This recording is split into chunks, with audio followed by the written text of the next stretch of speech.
que ya llevábamos casi 2 años de detención preventiva y ahora ya llevamos 2 años exactos, más o menos, sí, 2 años y un mes, presos.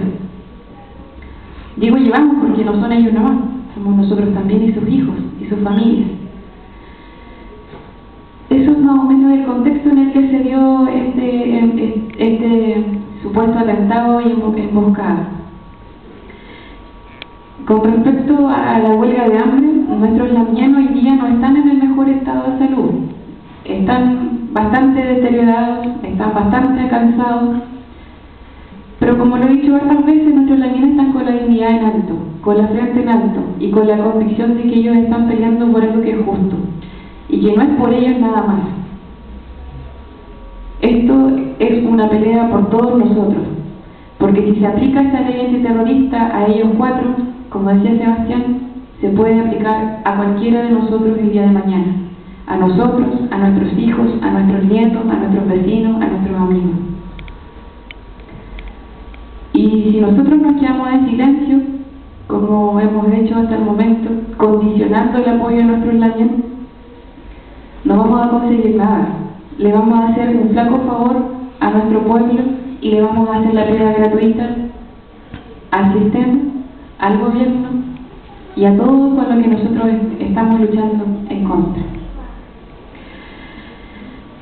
Hoy día, yo la última vez que vi a los presos fue ayer, en Victoria. Mi compañero estaba pesando 49 kilos 500. Ramón estaba pesando 50 kilos exactos. Cuando nosotros fuimos a conversar con la nutrióloga y la nutricionista de gendarmería, y la nutrióloga del hospital y todo el equipo médico que se armó en Victoria para revisarlos y observarlos y monitorearlos constantemente de la manera que se pudiera, ya que nuestra familia no está permitiendo que se les saque sangre, que no se les haga examen de orina, de ningún tipo. Solo están haciendo exámenes de medición de la piel, de la grasa, el ritmo cardíaco, la presión arterial, lo normal, signos vitales. Y a pesar de esto, ellos se dieron cuenta que nuestros presos ya están bajo el 5% de lo que es materia grasa, lo que indica que es un porcentaje crítico de salud donde, como lo dije anteriormente, literalmente se están comiendo los músculos. Y no los músculos externos, se están comiendo los músculos internos.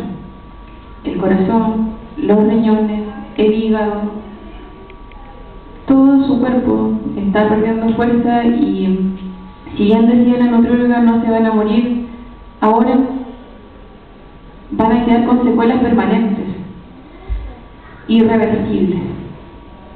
Y a nosotros nos da mucho miedo eso. Nosotros no queremos ver a Héctor Yaitul dializándose el resto de su vida. No queremos ver a Ramón Yanquileo con problemas al corazón y con un marcapaso y sin poder correr por su territorio por el que luchó. No queremos ver a José Buenuche sin poder tomar en brazos a sus hijas. No queremos ver a Huillical con problemas renales para siempre. Tenemos mucho miedo de lo que les pueda pasar. Pero también tenemos claro que nosotros no podemos pedirle que esta huelga se baje, porque es por tanto por ellos como por ustedes y como por nosotros y nuestros hijos. El peso, me preguntaban acá los también, no es tan importante como se supone. Ellos están muy preocupados de eso, de bajar de peso y bajar de peso. Los médicos dicen que a esta altura el bajar de peso no importa, porque ellos han llegado a su nivel máximo de eliminar grasa. Ahora pueden subir 100 gramos por no haber ido al baño, por no haber hecho pipí. De cualquier manera pueden subir de peso por un vaso de agua que se tomen, no importa. El peso a esta altura da lo mismo. Lo que importa ahora es su índice de masa corporal, que ahora está bajo los niveles críticos que cualquier ser humano puede soportar para seguir viviendo.